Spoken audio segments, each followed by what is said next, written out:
اگر ہم چاہتے ہیں کہ کل قیامت کے دن نبی کریم صلی اللہ علیہ وآلہ وسلم کی بارگاہ میں ہمیں قرب نصیب ہو تو ہم نے اتنا ہی زیادہ درود پاک پڑھنا ہے. جتنا زیادہ درود پاک پڑھیں گے اتنا ہی نبی صلی اللہ علیہ وآلہ وسلم کا قرب نصیب ہوگا. محبت کے ساتھ ایک مرتبہ درود پاک پڑھ لیں. الصلاۃ والسلام علیکہ یا سیدی یا رسول اللہ وعلی آلک اصحابک یا سیدی یا حبیب اللہ. آج چند ایک مسائل خصوصی طور پر جو عشاء کی نماز میں ہمیں پیش آتے ہیں اور خصوصاً پھر رمضان المبارک میں پیش آتے ہیں، اور اس میں ہم میں سے اکثر لوگ ہو سکتا ہے غلط نماز ادا کرتے ہوں یا اس کے اندر کوئی کوتاہی کرتے ہوں، یا ہو سکتا ہے یہ مسئلہ ہی کوئی پہلی مرتبہ ہم سماعت فرما رہے ہوں. اس میں سب سے پہلے تو ایک حدیث پاک ہے جس میں یہ جو ہم نماز تراویح ادا کرتے ہیں اس کی فضیلت کو بیان کیا گیا ہے. ابھی بھی آپ کو آوازیں آ رہی تھی، کچھ ایسے نوجوان ہمارے یا بچے ہیں جو باہر گلی کے اندر گھوم پھر رہے ہوتے ہیں. گھر والوں کو بھی راضی کیا ہوا ہے کہ ہم نماز پڑھنے گئے ہوئے ہیں اور ہوتے وہ باہر گلیوں کے اندر ہیں، ایک دوسرے کے پیچھے دوڑتے ہیں. تو ان کا بھی علاج ہونا چاہیے اور ان کا بھی کوئی دیکھ بھال کرنی چاہیے کہ کن کے بچے ہیں نماز کے وقت میں وہ باہر ہوتے ہیں. حدیث پاک سماعت فرمائیں جس سے ہمیں خوشی ہوگی کہ ہم یہ تھوڑا سا ٹائم جو نکالتے ہیں اس میں ہم کتنا اجر و ثواب حاصل کرتے ہیں. نبی کریم صلی اللہ علیہ وسلم نے فرمایا کہ جو رمضان میں قیام کرے، یہ قیام سے مراد یہ نماز تراویح ہے، جو رمضان میں قیام کرے ایمان کی وجہ سے اور ثواب طلب کرنے کی نیت سے، اللہ تعالیٰ اس کے اگلے گناہوں کو معاف فرما دیتا ہے.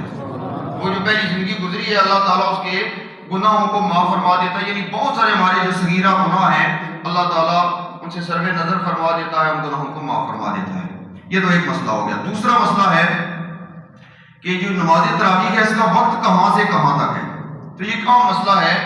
اس نماز کا، نماز تراویح کا وقت عشاء کے فرضوں کے بعد سے شروع ہوتا ہے، کیونکہ عشاء کا ٹائم تو اذان سے شروع ہو جاتا ہے اور اذان کے بعد 20 منٹ ہوتے ہیں، اس کے بعد جماعت ہوتی ہے. یہ جماعت بھی لیٹ ہو سکتی ہے، 10 بجے بھی جماعت کرنے بعد دفعہ چاند نہ آنے کی وجہ سے لیٹ بھی جماعت ہوئی ہے.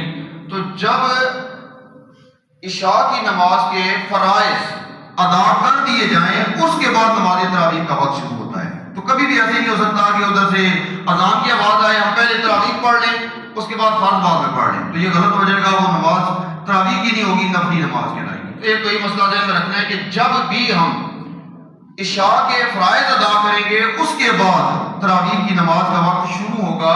اور اس کے بعد کہاں تک رہے گا؟ رات آپ 11 بجے پڑھ سکتے ہیں، 12 بجے بھی جماعت ہو اس کے بعد پڑھ سکتے ہیں، یا بعد دفعہ اس سے بھی لیٹ ہو تو تاخیر کے ساتھ پڑھ سکتے ہیں. طلوع فجر تک، آج کل جب سائرن بجتا ہے اس وقت تک ہم نماز تراویح ادا کر سکتے ہیں. یہ اس کا ٹائم ہے. اگر کوئی آدمی اس ٹائم کے اندر نماز تراویح ادا نہیں کر سکا، چاہے وہ بیمار تھا یا سفر پر تھا یا کوئی ایسی اور مجبوری تھی جس کی وجہ سے وہ نماز ادا نہیں کر سکا، تو اب اس نماز کی قضا نہیں. اگلے دن وہ کوشش کرے کہ میں 20 رکھتے وہ پچھلی پڑھ لوں، رہ گئی تھی سفر کی وجہ سے، اب قضا نہیں ہے. اس نماز کی قضا نہیں ہے کیونکہ یہ سنت عمل ہے اور نبی صلی اللہ علیہ وسلم نے ادا کیا ہے، خلفائے راشدین نے ادا کیا ہے، اس کی قضا نہیں ہے. تو لہذا کوشش کریں اپنی زندگی میں یہ نماز رہ نہ جائے، ایسا نہ ہو کہ ہم اس کے ثواب سے محروم نہ رہ جائیں.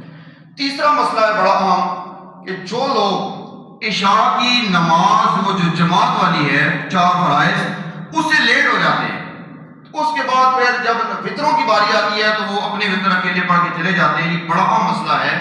تو اب جو فتویٰ آیا ہے، مسئلے دونوں ہیں کہ جس نے عشاء کی نماز جماعت کے ساتھ نہیں پڑھی وہ وطر جماعت کے ساتھ پڑھے گا یا اکیلے پڑھے گا. دونوں طرح کے علماء کرام نے اپنے اپنے دلائل دیے ہیں، فتویٰ میں بعد میں بتاتا ہوں.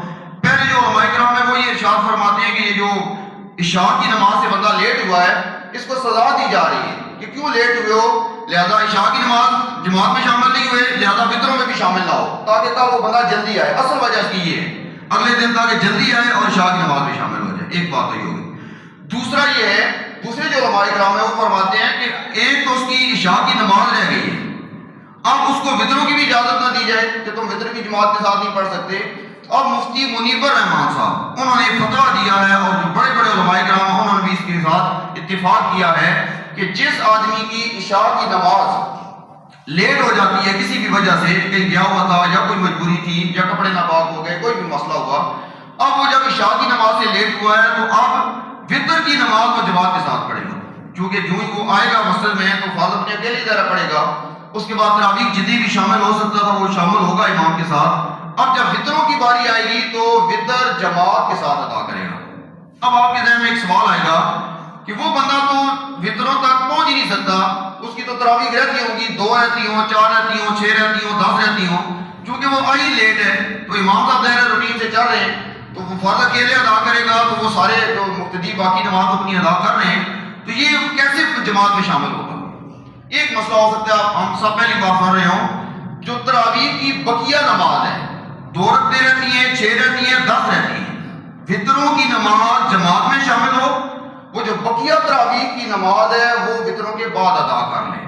یہ مسئلہ ہے بڑا عام ہے کہ وطروں کی نماز سے پہلے بھی تراویح ادا کی جا سکتی ہیں اور وطروں کی نماز کے بعد بھی تراویح کی نماز ادا کی جاتی ہے۔ یہاں ہم جتنے بھی لوگ نماز ادا کرتے ہیں ہم ایسے ہی کرتے ہیں کہ اگر ہم لیٹ ہو گئے ہیں تو اپنی تراویح پہلے پوری کریں گے، 20 پوری کر کے اس کے بعد جماعت مل جاتی ہے تو ٹھیک ہے، نہیں ملتی تو اکیلے وطر پڑھ کے چلے جاتے ہیں۔ حالانکہ ایسا مسئلہ نہیں، صحیح مسئلہ یہ ہے اور سمجھنے والا مسئلہ یہ ہے کہ اگر ہم لیٹ ہو جائیں، عشاء کی نماز جماعت کے ساتھ ادا نہ کریں تو اکیلے اپنے فرض ادا کریں، 2 سنتیں پڑھیں اور اس کے بعد جو ہماری تراویح ہے وہ جماعت میں شامل ہو جائیں۔ جماعت میں جتنی بھی رکعتیں مل گئی آپ کی، 2 ملی ہیں، 6 ملی ہیں، 10 ملی ہیں، جتنی بھی ملی ہیں، اب جو بقیہ رہ گئی ہے وہ آپ نے وطروں کے بعد پڑھ لینی ہے۔ وطر جماعت کے ساتھ پڑھیں، جماعت میں شامل ہو جائیں اور بقیہ نماز وطروں کے بعد ادا کر لیں۔ یہ مسئلہ یہاں سپیکر میں بیان کیا جا رہا ہے، تو اگر پھر بھی نہ سمجھ آئے یا کسی کو شک ہو تو وہ دوبارہ بھی بعد میں پوچھ سکتا ہے تاکہ ہماری اصلاح ہو سکے۔ ایک اور مسئلہ ہے رمضان المبارک کے حوالے سے، چھوٹا جو بچہ ہوتا ہے حافظ قرآن بن جاتا ہے، 8 سال کا، 9 سال کا، 10 سال کا، اس کو بھی گھر والے یا مساجد والے وہ کہتے ہیں چلو یہ بچہ حفظ کر کے آیا اس کو امام بنا دیتے ہیں، پیچھے سارے مقتدی نماز ادا کر لیں گے۔ تو نابالغ بچہ حافظ قرآن ہی کیوں نہ ہو، اچھی قرات ہی کیوں نہ ہو، اس کے پیچھے بالغ افراد کی نماز تراویح نہیں ہوتی۔ یہ مدارس کے اندر بھی ہم نے دیکھا ہے کہ چھوٹے چھوٹے بچوں کو آگے کھڑا کر دیا جاتا ہے کہ وہ تراویح کی نماز ادا کرائیں، بے شک انہیں قرآن پاک یاد ہے، بہت اچھی بات ہے، لیکن ان کے بالغ ہونے کا انتظار کیا جائے۔ جب وہ بالغ ہو جائے، بے شک 12 سال کی عمر کی ہو جائے، 13، 14، 15 سال کی عمر ہے تو پھر ہر حالت میں وہ نماز ادا کرا سکتا ہے، پھر کوئی حرج نہیں ہے۔ اسی طرح ایک اور مسئلہ ہے اور آخری مسئلہ ہے، ٹائم ہو گیا ہے، ایک ایسا مسئلہ ہے کہ جس میں امام کے حوالے سے بیان کیا گیا ہے کہ یہ ہماری جو نماز ہے یہ 4 فرائض ہیں، آگے تراویح ہے، پھر وتر ہے، تو 2 امام بھی نماز پڑھا سکتے ہیں۔ مثال کے طور پر ایک امام فرائض ادا کرائے اور وتر کی نماز ادا کرائے اور ایک امام تراویح کی نماز ادا کرائے۔ حضرت عمر فاروق رضی اللہ تعالیٰ عنہ ایسے ہی کیا کرتے تھے، یہ خلیفہ ثانی حضرت عمر فاروق رضی اللہ تعالیٰ عنہ، آپ عشاء کی نماز اور وتر کی نماز خود پڑھاتے تھے اور حضرت ابی بن کعب رضی اللہ تعالیٰ عنہ یہ جو تراویح کی نماز ہے وہ درمیان میں وہ ادا کرایا کرتے تھے۔ اسی طرح اگر امام 2 ہوں تراویح ادا کرانے والے، یہ بھی ہو سکتا ہے، تو اس کے لیے بہتر اور افضل طریقہ یہ ہے ایک امام 8 رکعتیں پڑھائے اور دوسرا امام 12 رکعتیں پڑھائے۔ یہ مسائل ایسے ہیں جو فقہ کی کتب کے اندر لکھے ہوئے ہیں۔ اللہ تعالیٰ سے تو اللہ تعالیٰ جو ہم نے مسائل سنے ہیں اور سمجھے ہیں، اللہ تعالیٰ اس پر عمل کرنے کی توفیق عطا فرمائے۔